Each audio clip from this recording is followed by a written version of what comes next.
No cabe imaginar las fuerzas desatadas que hicieron emerger estas montañas de la Tierra, creando este paisaje tremendamente escarpado. Nacidas de la roca y esculpidas por el hielo, las montañas Teton son centinelas imponentes de un espectacular valle perdido. Jackson Hole. La cadena montañosa de las Teton se formó durante 100.000 años de era glacial, y fue el helado imperio del invierno que conservó estas montañas en estado virgen durante miles de años. Aquí el invierno es la estación predominante. Dura 6 meses y cubre las montañas de espesa nieve mientras arrecia un frío glacial.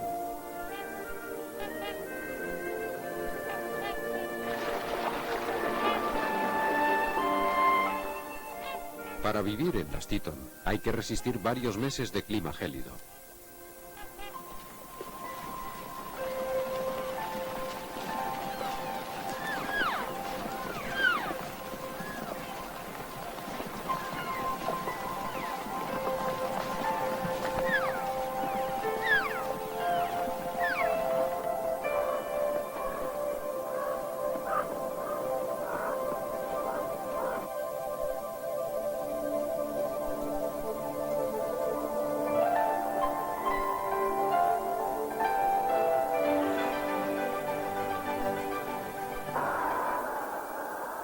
Mucho después de que los territorios de los alrededores de Jackson Hole fueran parcelados y labrados, en las Teton los rigores del invierno no contribuían al asentamiento de los colonos. Aunque parezca mentira, los primeros colonos en aceptar el reto de instalarse en el valle no llegaron hasta 1884, 12 años después de que el vecino Yellowstone fuera declarado parque nacional. Pero las severas condiciones del lugar que desalentaban al hombre a colonizarlo protegieron la naturaleza virgen del avance de la civilización. El bisonte encontró aquí su refugio, aquí donde la tierra, sin ser generosa, era virgen y apacible. Pudieron sobrevivir utilizando sus enormes cabezas para despejar la nieve que cubre la vegetación. El alce, huyendo de una zona cercana en vías de desarrollo, también halló refugio en este valle escondido. Pasó el invierno junto al río Snake, disfrutando de pasto fácil bajo la fina capa de nieve junto a las aguas fluviales. La temperatura del agua, casi congelada, está a unos 21 grados menos fría que el aire gélido del invierno, creando así una orilla cálida. Esto permite que el alce resista el frío riguroso.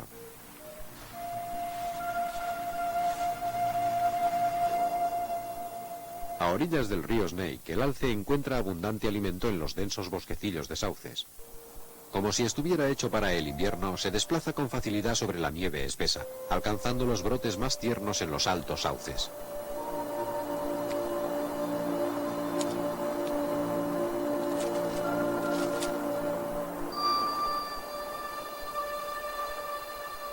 El río Snake, que recorre el mismo cauce del río que fue su ancestro en la era glacial, solo se hiela en los inviernos más duros.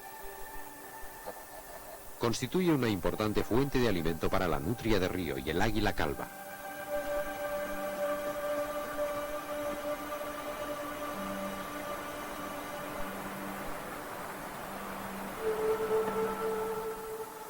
Mientras que el río no se congele, las águilas calvas permanecerán en Jackson Hole, pero en los días más fríos, el agua obstruida por el hielo les dificulta enormemente la pesca.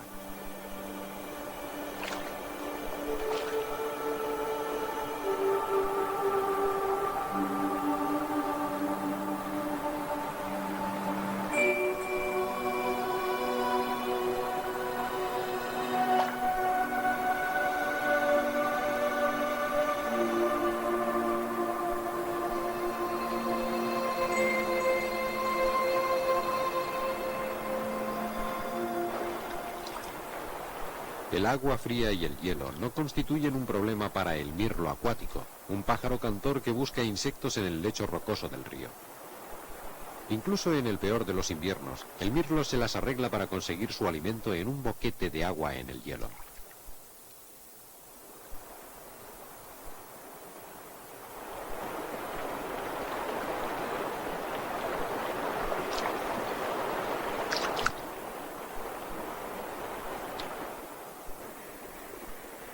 Aunque en las Teton el invierno es severo, también es una estación inconstante, y en los primeros meses pueden alternarse olas sucesivas de calor y de frío.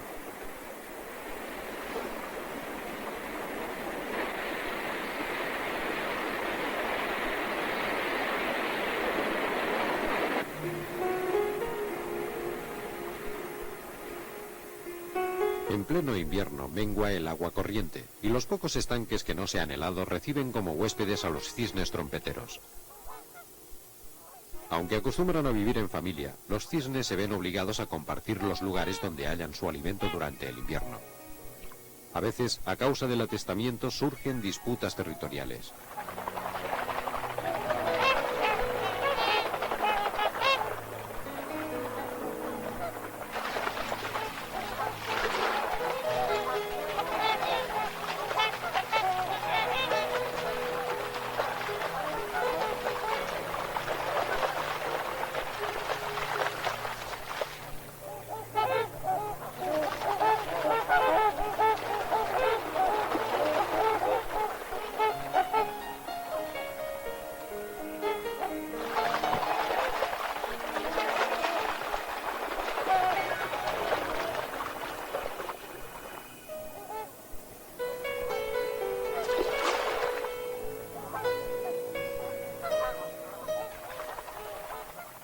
Los cantos y los meneos de cabeza contribuyen a reforzar los lazos de las parejas longevas, y el ritual parece ser contagioso.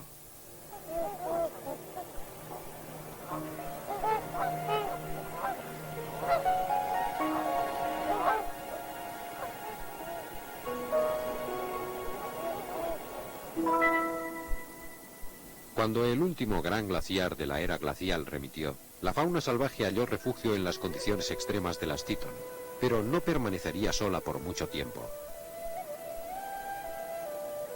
Los indios nómadas se guiaban hacia Jackson Hole gracias a los altos picos, que bautizaron con el nombre de los Padres de Cabeza Cana. Los tramperos franceses la rebautizaron con el conocido nombre de Les Trois Tétons, los Tres Pechos.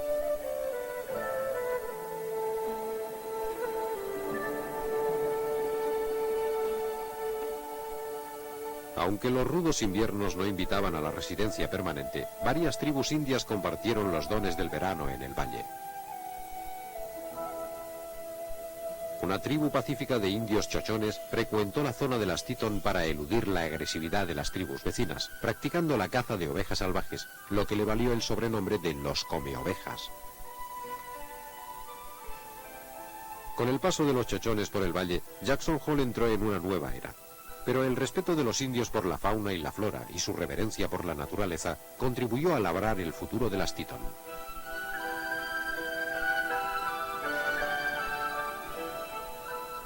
Muchos descendientes de los chochones se aparejaron con montañeses y les enseñaron los secretos de la naturaleza de las Teton.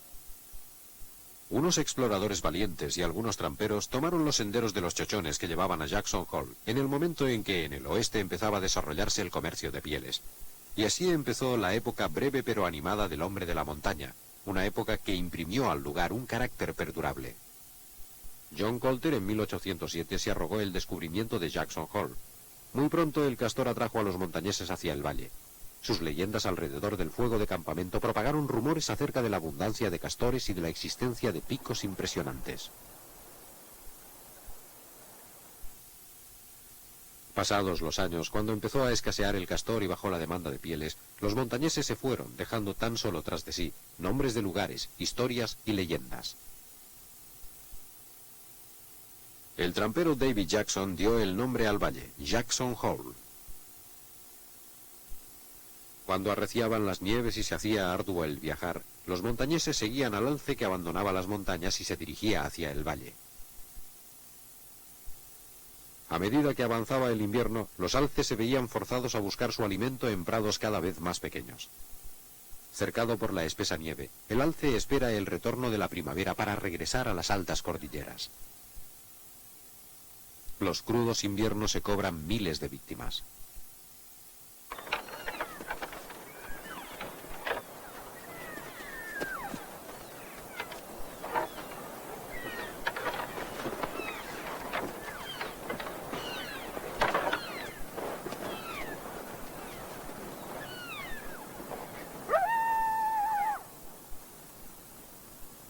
Los carroñeros aguardan pacientemente a que sucumban los animales viejos o débiles en los rigores de la estación invernal.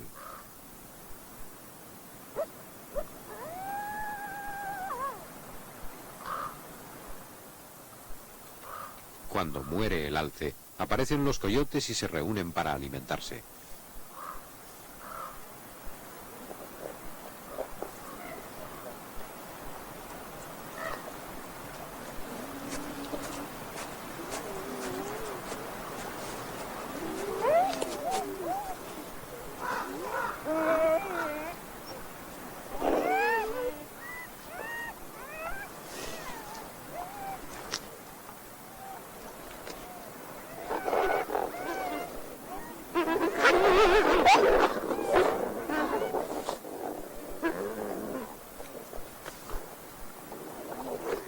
En estos banquetes comunales prevalece un estricto orden social, y los animales más jóvenes esperan su turno sumisamente. Un solo alce proporciona alimento para todos. Después de comer, el quisquilloso coyote limpia su hocico en la fría nieve.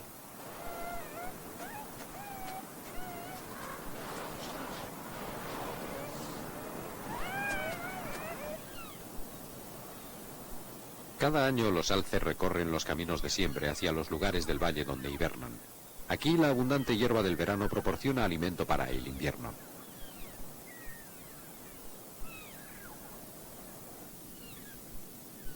Los primeros pobladores de Jackson Hole no tardaron en darse cuenta de que las mejores tierras para instalar los ranchos también eran las preferidas por los rebaños. Los primeros residentes se apropiaron de los mejores pastos de veraneo y cada invierno el alce se enfrentaba a nuevos obstáculos.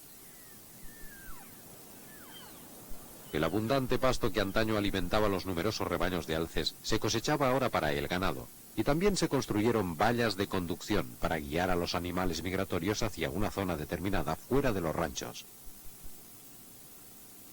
En 1912 el Congreso estableció el Refugio Nacional del Alce, pero surgieron nuevos problemas. En 1927 al biólogo Olaus Muri le fue encomendada una investigación sobre la misteriosa desaparición de unos rebaños. Su esposa Mardy, después de visitar la biblioteca para saber dónde debía dirigirse, llegó a la ciudad limítrofe de Jackson. Los Muri vivieron mucho tiempo en una cabaña rústica de madera, y su trabajo tuvo una gran repercusión sobre varias generaciones de naturalistas. La naturaleza que descubrió en Jackson Hole indujo a Mardy Muri a preservar la belleza natural que le rodeaba. Bajo la fascinación de las Teton inició su carrera como escritora y portavoz elocuente de la defensa de la naturaleza. Sus observaciones sobre la naturaleza y el hombre fueron reflejadas en una serie de libros que se han convertido en clásicos. Creo que en los primeros tiempos los rancheros estaban orgullosos de estos grandes rebaños de alces, pero al mismo tiempo tenían que preocuparse de sus pajares, que a menudo eran visitados por los alces. Lo que ocurrió con estos animales es que en invierno se iban muriendo, y la gente creía que morían de hambre. Algunos rancheros empezaron a alimentarlos. Se preocuparon al ver que el alce tenía problemas. Creo que todos estaban preocupados por la preservación del rebaño de alces de Jackson Hole.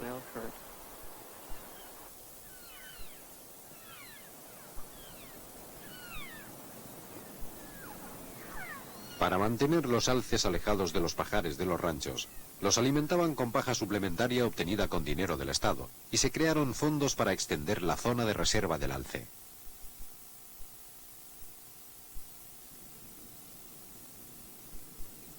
Se trazó una línea fronteriza entre el hombre y el alce, y los ciudadanos llegaron a sentir una especial complicidad con los animales que hibernaban junto a ellos. Este fue el espíritu del lugar que encontró Mardy Muri cuando llegó a Jackson.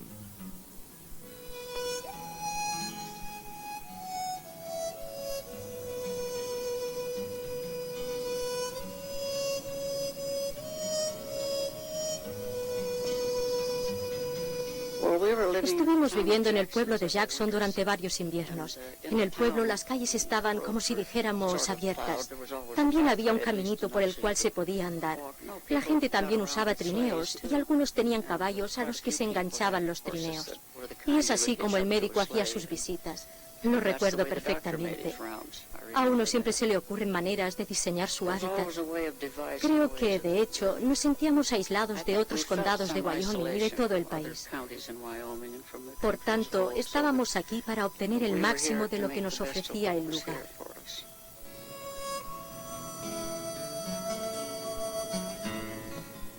A los pioneros de Jackson, aislados por la nieve, los 6 meses de invierno les parecían una eternidad.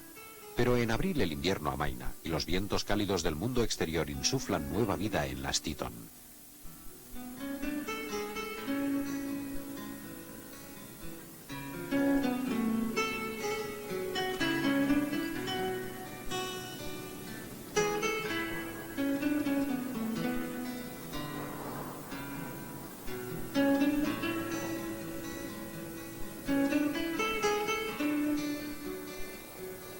Aunque en las cumbres el invierno se alarga un mes más, en las partes más bajas los ritmos de la primavera han empezado.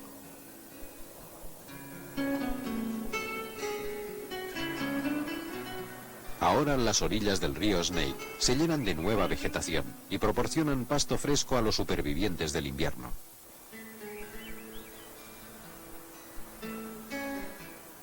Mucho antes de que las montañas pierdan su manto nevado, el ave acuática encuentra lugares donde anidar, como por ejemplo los riachuelos tranquilos y los estanques de castores. Aquí, como en estaciones anteriores, los patos aprovechan el comienzo de la primavera para criar antes de que la nieve fundida inunde sus nidos.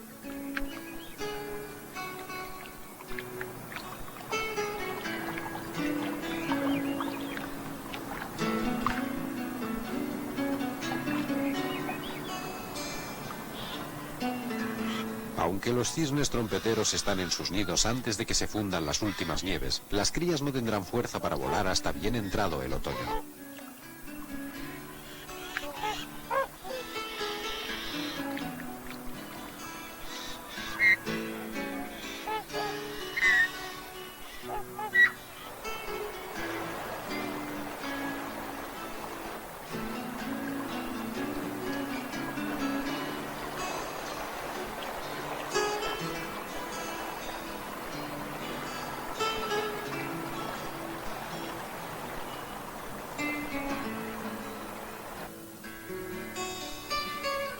Mientras que en el valle el verano sucede a la primavera, en lo alto de las Teton el invierno persiste.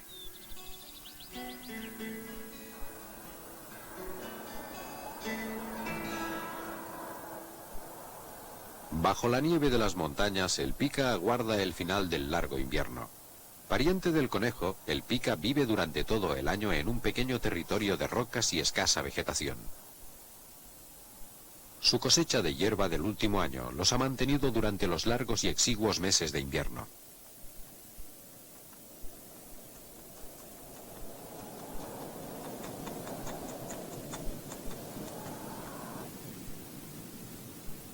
Cuando la primavera llega finalmente a las cumbres, la marmota despierta de su larga hibernación. El breve verano alpino obliga a la marmota a engordar todo lo posible en 2 meses, lo suficiente para vivir los próximos 10 meses de letargo. La gran cantidad de nieve acumulada durante el invierno hace de las Teton, de hecho, un gran depósito acuífero que va soltando agua durante toda la primavera y el verano. Los ciclos de la helada nocturna y el deshielo diurno frenan el descenso de las aguas desde las cumbres, pero el flujo constante va desgastando lentamente el duro granito.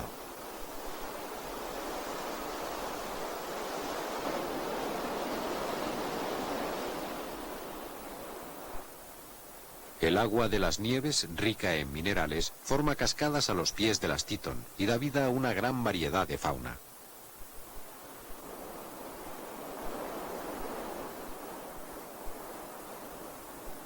Al anidar en un canto rocoso protegido, el mirlo acuático se siente como en casa entre las turbulentas cascadas alpinas.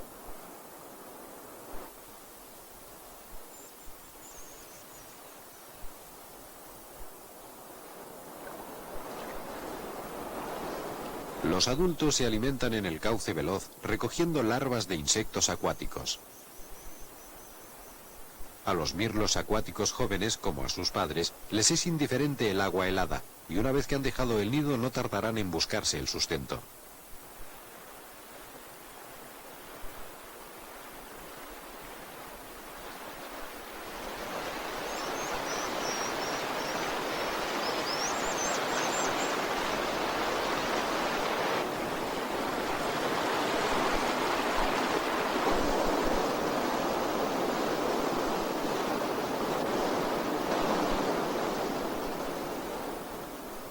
En primavera, el agua clara y fresca de las Teton da vida al espectacular despliegue de flores silvestres.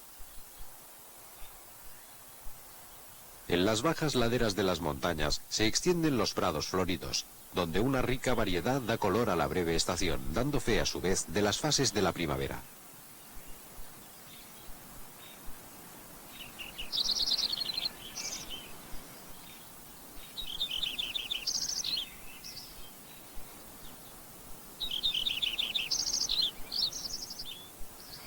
En las tierras del valle, los campos extensos de altramuces señalan el inicio del verano, y los cachorros de los coyotes salen de sus madrigueras.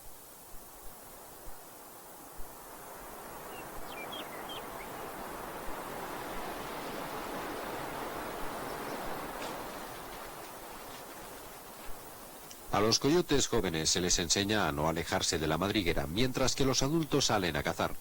Pero la curiosidad a veces vence a la paciencia.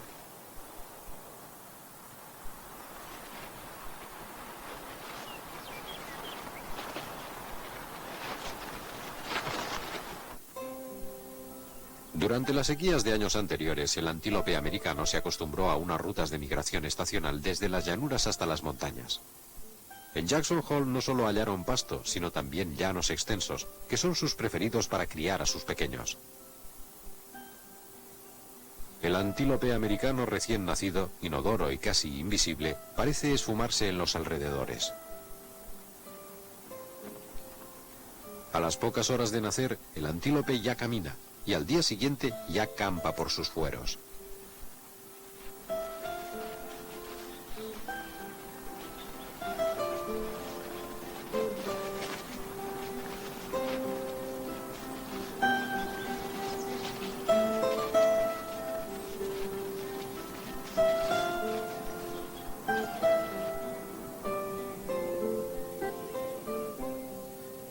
En cuanto la primavera llega a las montañas, los rebaños de alces dejan su refugio de invierno y, siguiendo el camino de las nieves fundidas, ascienden hacia terrenos más altos. A finales de mayo o principios de junio, las hembras se asientan en los lugares de siempre para dar a luz a una nueva generación. Aquí, en las altas montañas, el rebaño disfrutará de temperaturas más frescas y de menos picaduras de insectos. Los becerros de alce no son tan precoces como los jóvenes antílopes americanos, y las primeras semanas de vida son críticas para su supervivencia, ya que pueden ser presa fácil de los osos u otros grandes depredadores.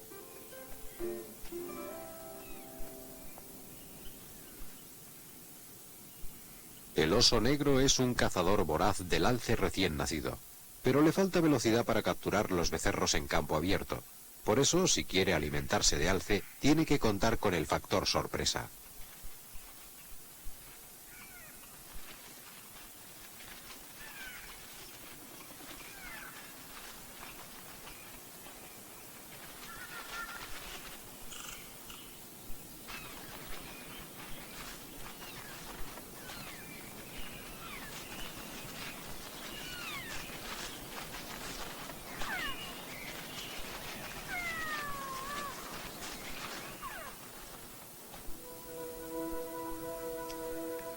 Los procesos geológicos que han configurado el terreno han dejado tras de sí una memoria completa y diáfana del pasado.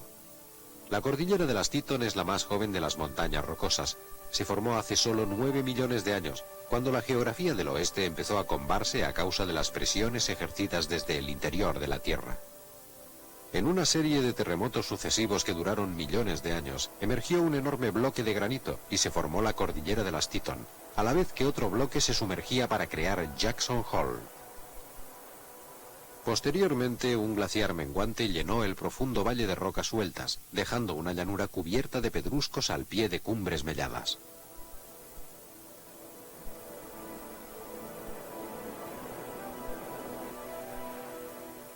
Los grandes glaciares de la última glaciación esculpieron las Teton dándole su forma actual, y los restos de estas colosales capas de hielo todavía persisten. Pequeños glaciares, todavía protegidos por el frío de las altas cumbres, moldean la montaña, rascan la roca y forman morrenas.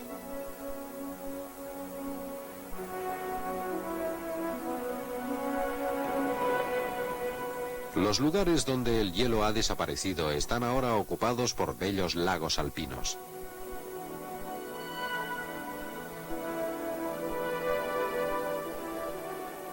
Los grandes glaciares que esculpieron los cañones en su característica forma de U arrastraron sus morrenas hasta las tierras del valle, creando de esta forma una cadena centelleante de lagos luminosos.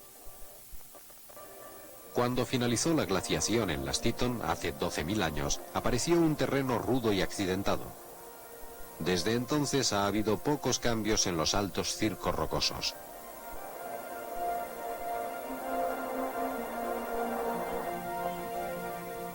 Aquí hay pocos animales y viven en pequeños grupos.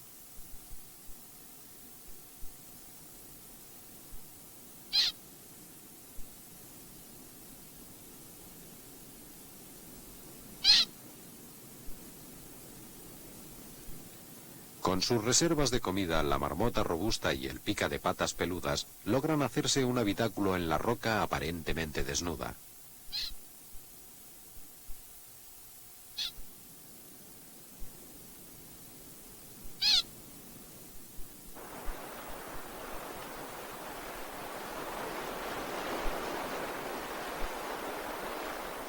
Entre la escasa fauna que se ha adaptado a las duras condiciones del medio, con sus largos inviernos de letargo y sus breves estaciones cálidas, las flores silvestres de montaña de vivos colores parecen estar fuera de lugar en este mundo desolado de hielo y granito.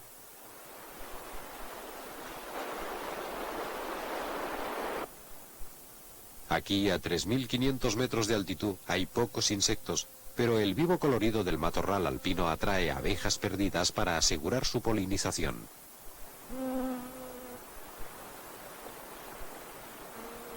Aunque llamativas, las flores no son vistosas, y para protegerse del viento se arraciman en matorrales próximos al suelo. La vegetación es escasa, pero es suficiente para calmar el apetito voraz de la marmota.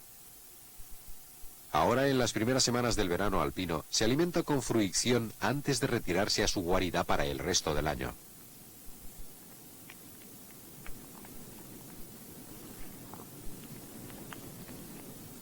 La marmota se ha adaptado a este medio desapacible gracias al hecho de pasar gran parte de su vida comiendo y durmiendo.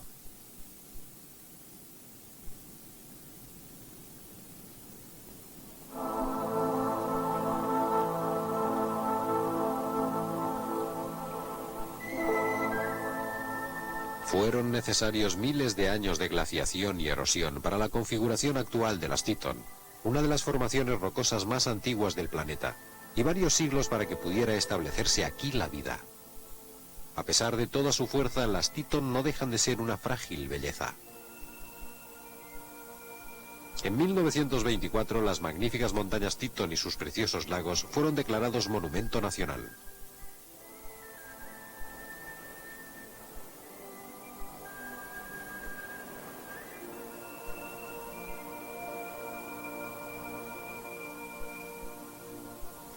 Ahora, las Teton se conservarán siempre tal y como las conoció el hombre de la montaña.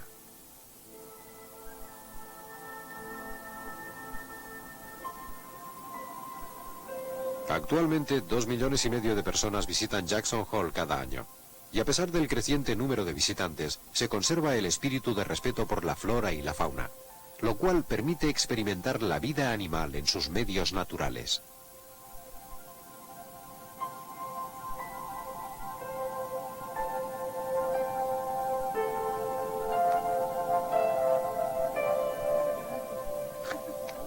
Los visitantes pueden disfrutar personalmente de la impresión que tuvieron John Colter o David Jackson cuando fueron testigos por primera vez de estos paisajes majestuosos.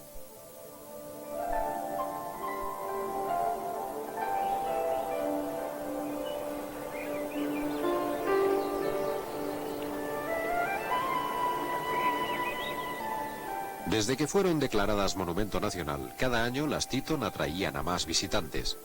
En 1950, para ampliar el parque, el Congreso incorporó todo el extremo norte de Jackson Hole. Muchas casas quedaron dentro de los límites anexionados, incluyendo la cabaña de Mardy Murray. En la actualidad, Mardy continúa su lucha en defensa de la naturaleza, rodeada de toda aquella belleza que se esfuerza por conservar.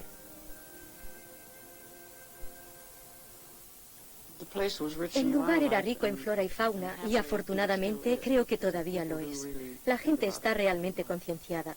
Bueno, imagínate, estábamos acampados en la punta de Arizona Creek y un oso se paseaba por el campamento mientras que un coyote aullaba a medianoche.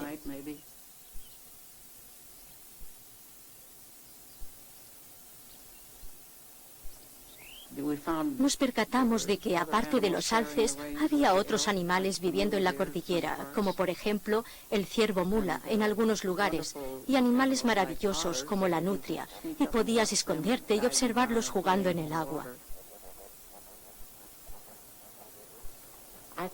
Yo diría que la fauna es tan rica ahora como lo era entonces, lo cual es motivo de satisfacción. La fauna ha sido siempre respetada por las gentes del valle.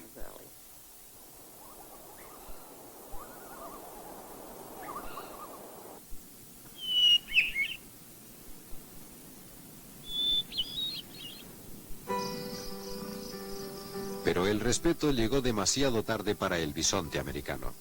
Las últimas manadas fueron masacradas en las llanuras del oeste a principios de 1800. Y en 1840 en Jackson Hole ya no quedaban ejemplares. En 1948 trajeron 20 bisontes de Yellowstone a las Teton. Aunque fueron protegidos en un pequeño cercado, las enfermedades los fueron diezmando. En 1968, los 15 últimos bisontes que quedaban se escaparon, y 6 de ellos murieron en los vanos intentos que se hicieron para capturarlos de nuevo. Finalmente, el resto de la manada fue puesta en libertad. Actualmente existen más de 100 cabezas que gozan de buena salud. Símbolo de la frontera natural de América, el bisonte salvaje de las Teton es una reliquia viviente del grandioso pasado de Jackson Hole.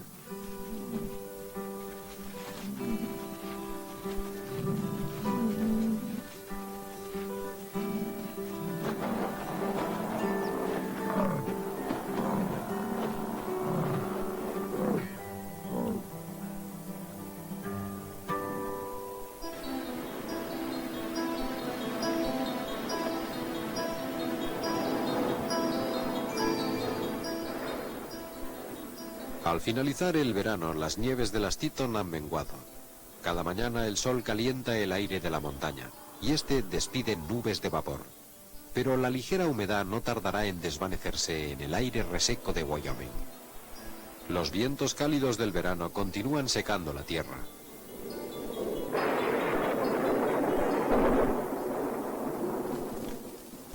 Un rayo cae sobre el tronco de un pino y el fuego prende rápidamente en las ramas secas. Ha empezado un proceso muy antiguo de renovación a través del fuego.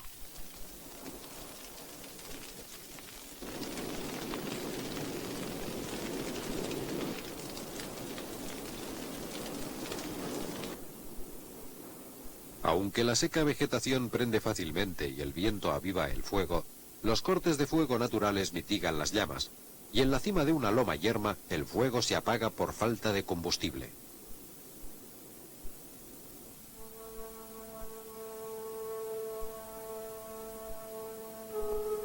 Aunque la tierra quemada y humeante parece no tener vida, los fuegos repetidos rozan ligeramente el suelo dejando intactas las semillas que regeneran el terreno. El bosque se repoblará y en el proceso se creará una mayor diversidad de fauna. El agua sigue fluyendo y la nueva vida brota rápidamente a lo largo de las riberas del río. No todos los cambios naturales son tan dramáticos como el que provoca el fuego. El castor altera la configuración del terreno formando diques en el río y cortando árboles para alimentarse.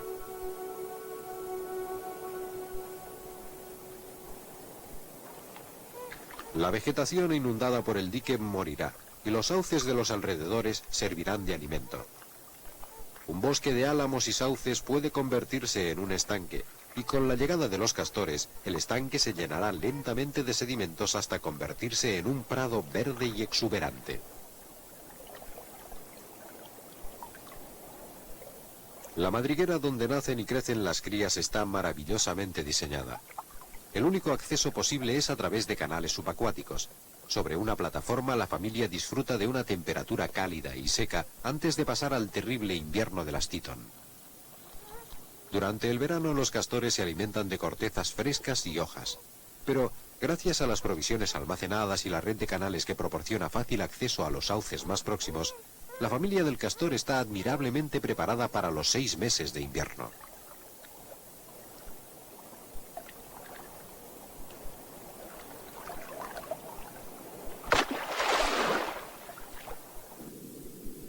Al construir diques en el río para su propio beneficio, el castor crea un hábitat que mantiene a toda una comunidad.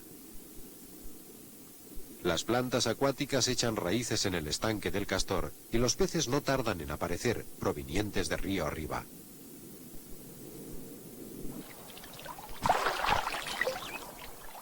Después de un invierno subsistiendo a base de ramas duras de sauce, el alce encuentra tiernas plantas acuáticas que crecen a 2 metros de profundidad en el estanque del castor.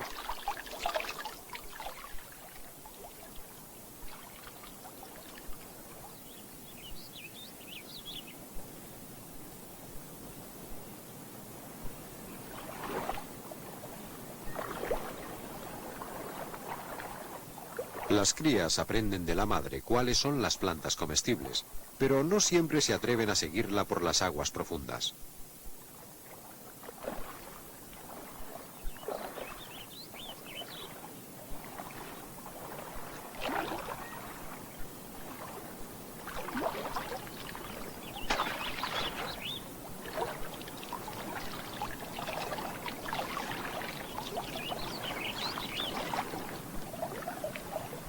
El dique del castor requiere una constante conservación para mantener el mismo nivel de agua. Alertado por el sonido del chorreo del agua, el castor llega y se dispone a reparar la brecha poniendo un parche. En pocas horas el boquete se tapará y el nivel de agua del estanque volverá a subir. Pero si el boquete en el dique coincide con las inundaciones de la primavera, la estructura no puede contener las aguas torrenciales.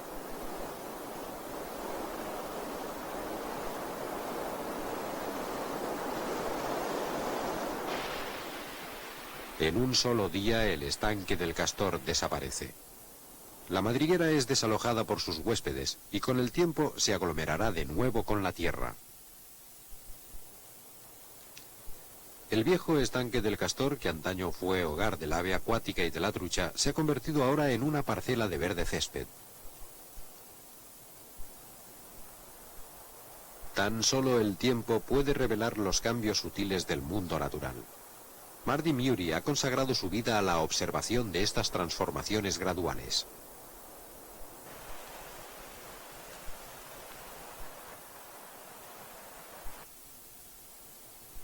Los ritmos naturales, especialmente en un valle como este, es algo sobre lo que la gente no presta atención y no debería ser ignorado. Es muy interesante conocerlo.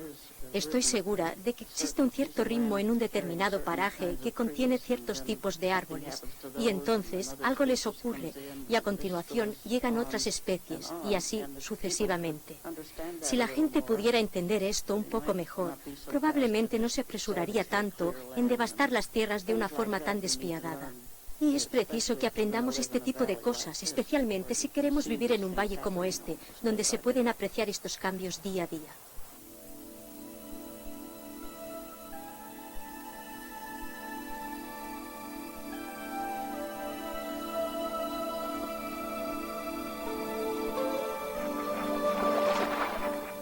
Con la llegada del otoño, los ritmos del valle se aceleran. Es un tiempo de cambio y de preparación, y las montañas Teton reflejan estos cambios.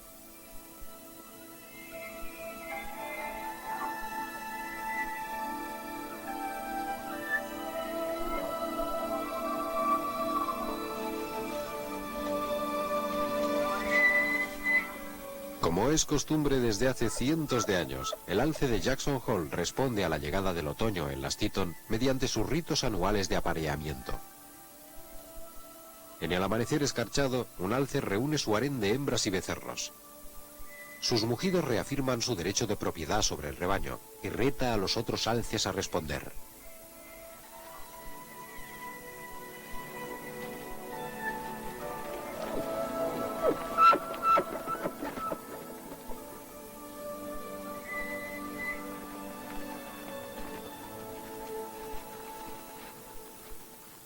Entrenándose, dos jóvenes alces se preparan para el desafío. Pero deberán esperar otra estación antes de ser convocados para la auténtica lucha.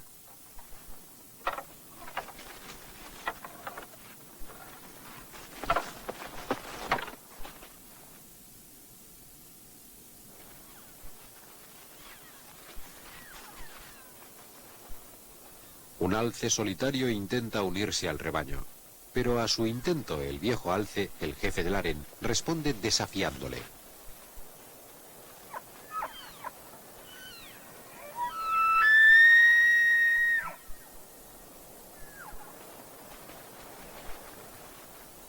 Al amanecer, las hembras y los becerros de alce buscan refugio en el bosque.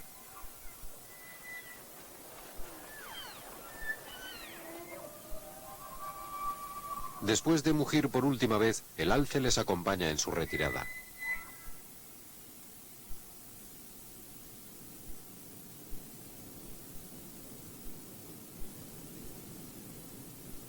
Empieza una época de calma en las Teton.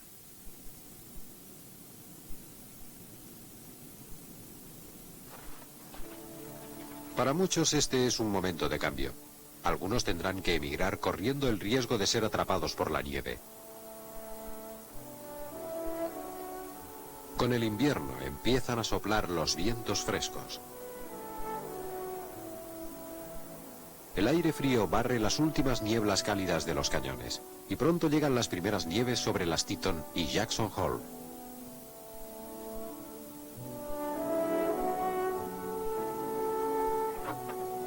Tras un último amago amistoso para acabar con las violentas batallas características de la estación de crianza, el alce macho emprende camino hacia los terrenos de pasto de invierno.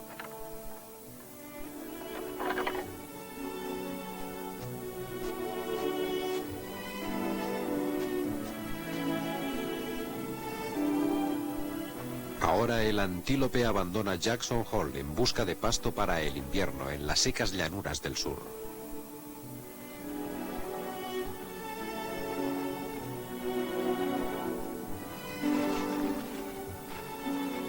El coyote, con su buen abrigo de invierno y su astucia como cazador, está bien preparado para los largos meses que se avecinan.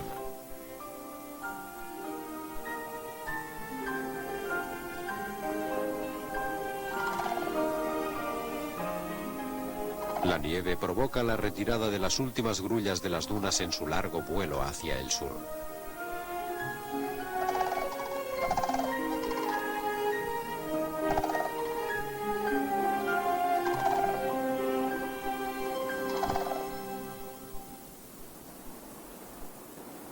Es el retorno del invierno, y una vez más, la memoria de la gran era glacial resuena en las Teton.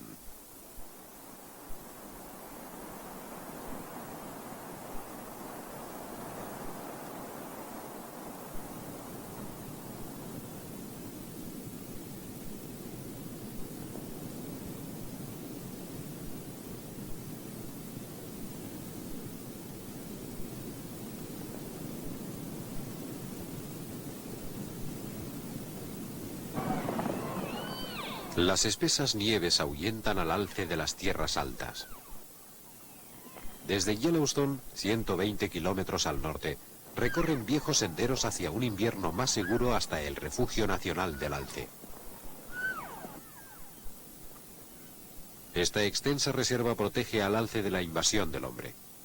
Allí donde la reserva linda con la civilización, los animales se ven obligados a coexistir con el hombre.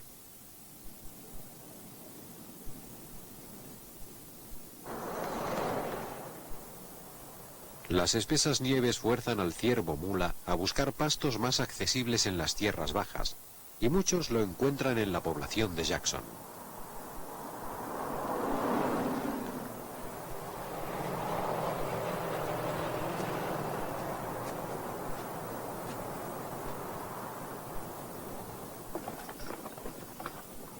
En Jackson, a principios del siglo XIX, se estableció la costumbre de alimentar a los rebaños, y todavía hoy se sigue haciendo. 3/4 partes de las dehesas de invierno del alce han sido creadas por el hombre, y actualmente es necesario alimentar a estos animales para prevenir su muerte por inanición. Cuando los alces abandonan los parques del Grand Teton y de Yellowstone, entran en un mundo menos natural, pero más caritativo.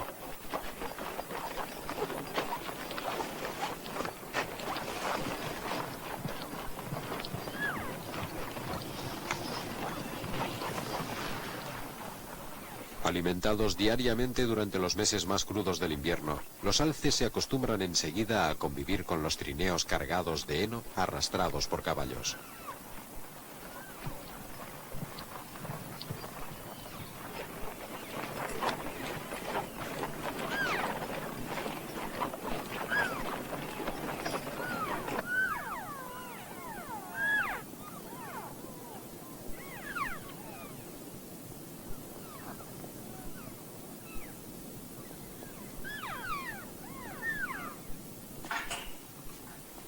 En las áreas de los alrededores del Parque del Grand Teton y del Refugio del Alce, los ranchos privados reciben el impacto de la fauna migratoria.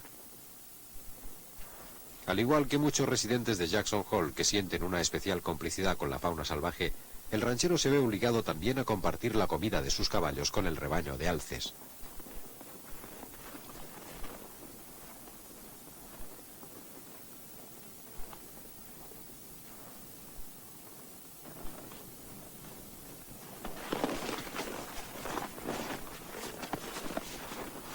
En el recinto de los parques nacionales no se da de comer a los animales, pero los rancheros de los alrededores que han sido testigos del hambre que sufren los alces piensan que su ayuda es lo mínimo que pueden hacer a cambio de la intrusión de los hombres en la naturaleza.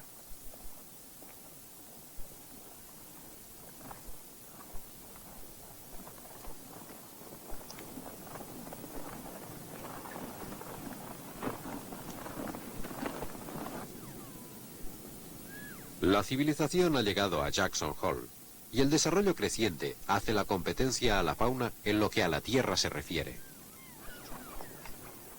En el Refugio Nacional del Alce no está permitida la urbanización humana, pero cada invierno recibe la visita de miles de turistas que se desplazan en trineos tirados por caballos para ver de cerca a los alces.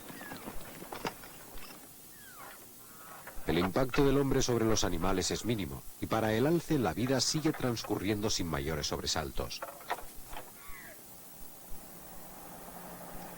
Los cambios en el sistema de alimentación han supuesto una gran prueba para el alce. Con unas máquinas que hubieran sorprendido a sus ancestros, los alces del refugio base se alimentan ahora con balas de alfalfa comprimida, en vez de las voluminosas balas de heno.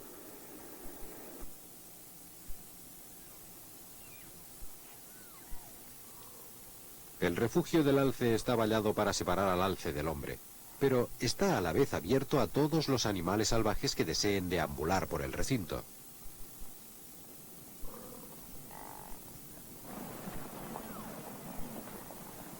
El bisonte se dio cuenta de las ventajas de pasar el invierno junto al alce, y su presencia a veces trastorna la alimentación destinada a los rebaños de alces.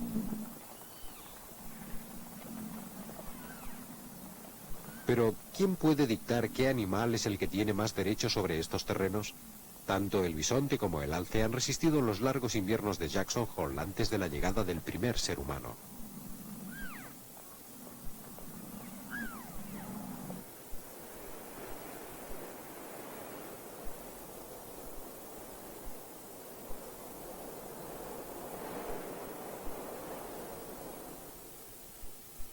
Cada año, en el aeropuerto local de Jackson Hole, se manifiesta el espíritu inherente de respeto hacia la fauna. El urogallo macho, aunque normalmente elige amplios espacios en las llanuras de Salvia para la exhibición ritual ante las hembras de su especie, ha encontrado en las pistas del aeropuerto un lugar ideal para el apareamiento. Este rito perdura sin sufrir cambios a través del tiempo frente a la civilización actual.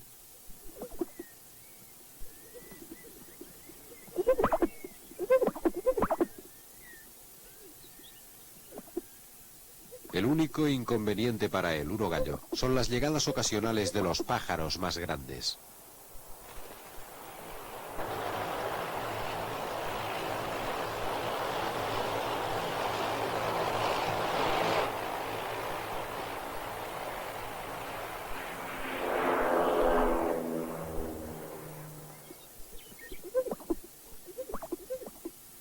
La curiosa mezcolanza de lo salvaje con lo civilizado ha sido el contraste característico de Jackson Hole desde su descubrimiento. Desde las danzas del urogallo hasta los sueños de la marmota a 3.500 metros, la vida ha encontrado un lugar mágico donde desarrollarse aquí en las Teton.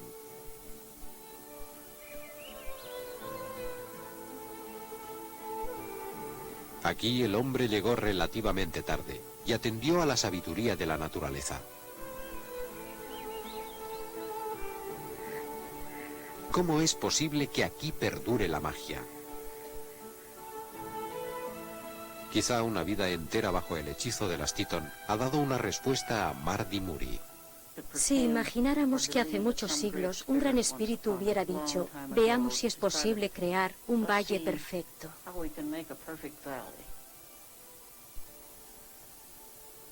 Para empezar, necesitaríamos montañas.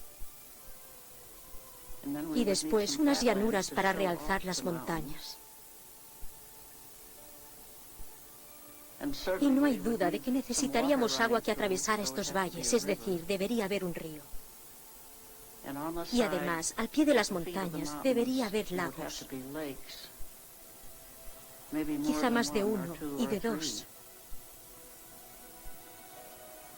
Todo esto sería la combinación perfecta para crear un valle perfecto.